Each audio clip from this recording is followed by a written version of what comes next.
Sahabat Elyon, terima kasih Anda masih setia bersama dengan saya, Permata Tunjung Sari, the John Maxwell Certified Coach, Trainer and Speaker, dan The Habitude Change Facilitator. Bersama dengan kita masih juga dengan Ibu Lucia Raras Purwaningrum. Beliau adalah Ketua Umum Ikatan Perangkai Bunga Indonesia dan beliau juga adalah seorang desainer. Dan bukan hanya Ibu Lucia Raras, kita masih ditemani dengan Ibu Penny Sulandari. Beliau adalah Events Manager School of Business and Economics Universitas Prasetya Mulia dan beliau adalah Divisi Humas Ikatan Perangkai Bunga Indonesia. Saya mau tanya nih ke Mbak Penny, kan waktu dulu kita membicarakan tentang put your dream to the test, saya yakin sahabat Eljon masih ingat bahwa seorang Penny Sulandari ini adalah yogini, gitu ya. Dan Mbak Penny sempat menyatakan bahwa ketika Mbak Penny dalam peran sebagai si yogini, Mbak Penny itu senang sekali membantu orang ketika orang yang bersangkutan itu ada kesakitan, dalam tanda kutip kesakitan-kesakitan tertentu. Nah Mbak, menurut pandangan Mbak Penny, bagaimana sih bunga dengan keindahannya yang luar biasa, yang merekah, gitu, yang semerbak, gitu, mampu mengaksarakan kalimat sehingga bunga itu juga bisa dipandang sebagai penolong mereka yang dalam tanda kutip berada dalam kesakitan. Silakan Mbak Penny. Baik, menurut saya antara mungkin ini juga yang saya rasakan ada benang merahnya antara saya sebagai praktisi yoga, juga saya sebagai floral designer gitu ya, atau perangkai bunga, juga sebagai manusia biasa gitu, bahwa kesamaan antara yoga, lalu kita sebagai umat manusia dan juga bunga, baik bunga yang hidup dalam pot gitu ya, atau tanaman gitu ya, ada daunan, pohon gitu ya, atau bunga potong yang sudah dirangkai, semua ada kesamaannya yaitu nafas. Semua bernafas. Di mana sebenarnya nafas itu adalah kaitannya dengan kehidupan. Ya pastinya kalau kita sudah tidak bernafas, tentunya kita sudah tidak lagi hidup atau mati gitu ya. Nah, nafas itulah yang akan memberikan kesegaran, ketenangan gitu ya. Bahkan kalau kita tahu bahwa otak itu adalah banyak sekali stimulus gitu yang dari luar gitu. Salah satunya adalah kita juga mendapatkan stimulus keindahan atau stimulus suara misalnya. Makanya kenapa kita pengen berwisata, pengen melihat alam yang indah, ingin mendengar suara sungai misalnya, suara dedaunan dan seterusnya gitu ya, karena memang otak itu butuh distimulus supaya kita stresnya rilis gitu. Nah, salah satunya juga melalui bunga gitu, di mana bunga itu secara sensori mata gitu, itu akan menstimulus otak untuk melihat sesuatu yang indah, sehingga yang asalnya dia mungkin rasanya stres, dia lagi sakit, dia lagi lemah, lagi lesu, begitu melihat bunga, kok rasanya jadi segar gitu ya. Berikut juga bunga ini juga karena pernafasannya bunga, dia mengeluarkan oksigen gitu ya, sehingga itu juga akan memberikan juga kesegaran. Jadi dari beberapa panca indera itu akan menstimulus tuh sehingga kita stress release, sehingga yang asalnya sakit itu menjadi ada rasa segar, rasa sembuh, rasa kuat, rasa cantik gitu ya. Dan juga ini dari harumnya. Kita tahu juga bahwa kita sekarang kan banyak sekali aromaterapi dan seterusnya ya, itu juga tentu menstimulus supaya otak kita tahu ya bahwa sakit itu semua berawal dari pikiran. Sakit fisik awalnya dari pikiran, sakit psikis awalnya juga dari pikiran. Ketika pikiran kita distimulus dengan hal-hal yang tadi, sehingga ada hormon yang keluar sehingga stresnya rilis, nah akhirnya dia bisa sembuh. Kalau ada cerita-cerita lucu, dan saya yakin deh Mbak Raras juga pasti sebagai perangkai bunga ya, kadang kita suka diminta oleh klien gitu, saya mau mengirim untuk pasangan saya yang lagi marah, tolong kirimin dong gitu ya.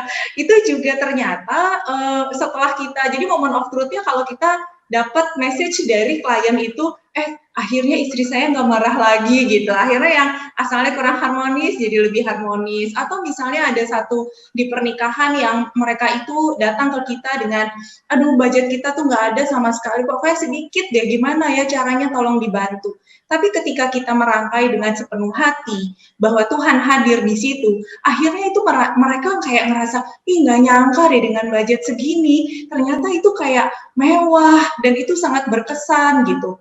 Sehingga hal-hal di mana touch atau sentuhan dari sentuhan rangkaian bunga kita meskipun sedikit itu akan memberikan kesan dan insya Allah akan menyembuhkan juga yang menerimanya atau melihatnya. Begitu sih kalau pengalaman saya, Bu Permata. Ini saya kok jadi speechless ya.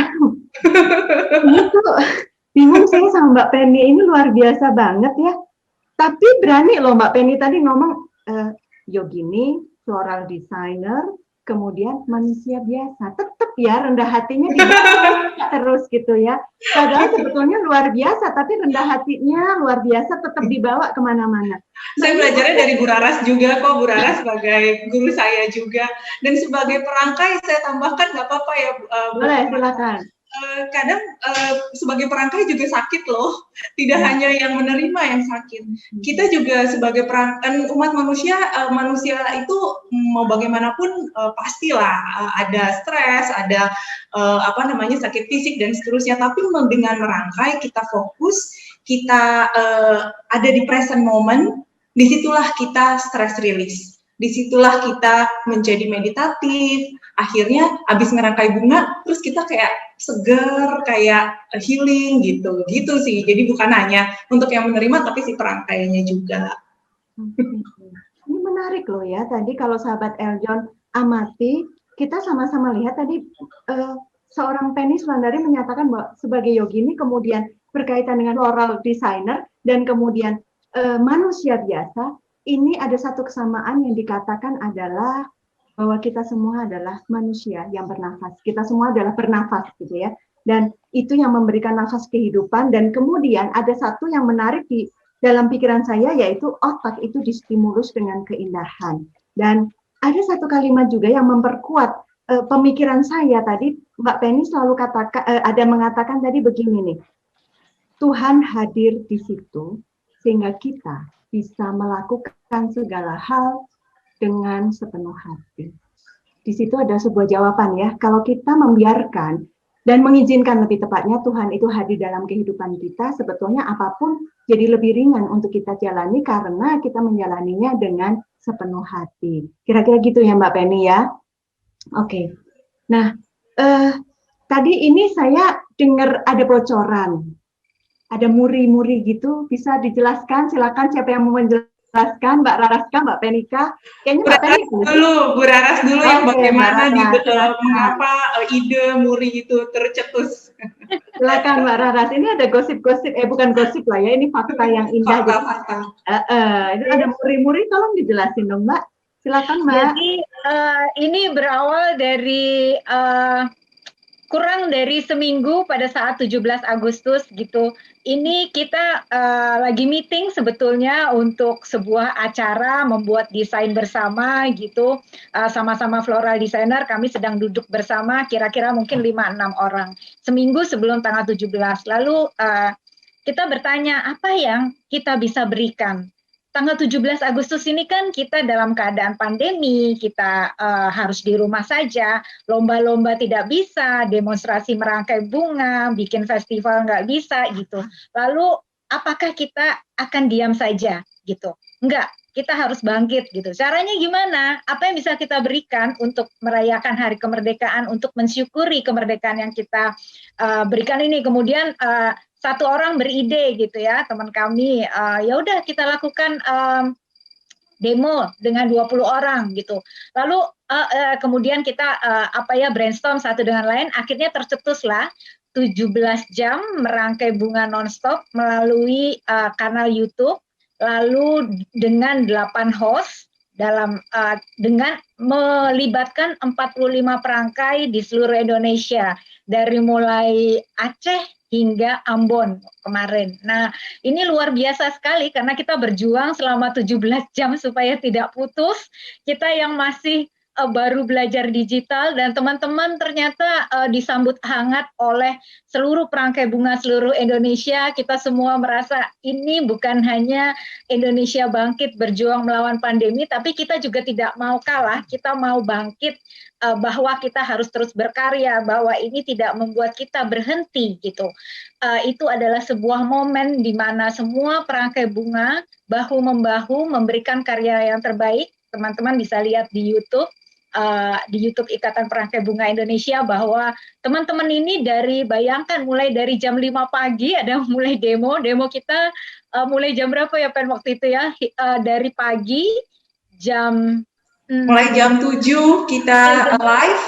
Iya, mulai jam 7 kita live hingga jam 12 malam. Bayangkan itu ada yang di Ambon sudah posisinya jam 1 pagi tapi dia masih berdemo. Itu luar biasa dan itu keharuan yang kita semua rasakan. Impact-nya bukan hanya pada saat tanggal 17 Agustus itu, tapi sampai hari ini itu sebuah semangat, sebuah spirit seperti kita sama-sama harus berjuang melawan kondisi ini, diam saja tidak bisa mendapatkan solusi, tapi kita harus bergotong royong, harus bahu-membahu, bergandengan, kemudian berkolaborasi agar kita bisa efisien, lalu kita memberikan yang terbaik versi kita masing-masing. Itu yang membuat keharuan kita semua karena ini kebangkitan teman-teman di dunia seni merangkai bunga, kebangkitan florikultura yang kita semua akhirnya semangat. Ayo, kita nggak boleh dengan MURI itu kita mendapatkan penghargaan dari MURI itu sebuah momen bahwa kita tidak mau kalah dengan kondisi yang ada. Berjuang itu harus kita lakukan. Gitu sih, monggo Penny kalau mau menambahkan. Wow, luar biasa sekali ya. Ini 17 jam dan 45 perangkai bunga, 8 host dari Aceh sampai Ambon dari jam 7 pagi sampai jam 12 malam itu waktu Indonesia bagian Barat. Tentunya Wita dengan yang WIT tentu berbeda lagi ya, dan itu luar biasa. Baik sahabat Eljon, luar biasa sekali ya. Narasumber kita hari ini, jangan kemana-mana, stay tune on Inspirator for Women, karena kita masih akan membahas lagi hal-hal yang lain yang tentu akan bermanfaat bagi hidup kita dari seorang Lucia Raras dan seorang Penny Sulandari. So stay tune on Inspirator for Women.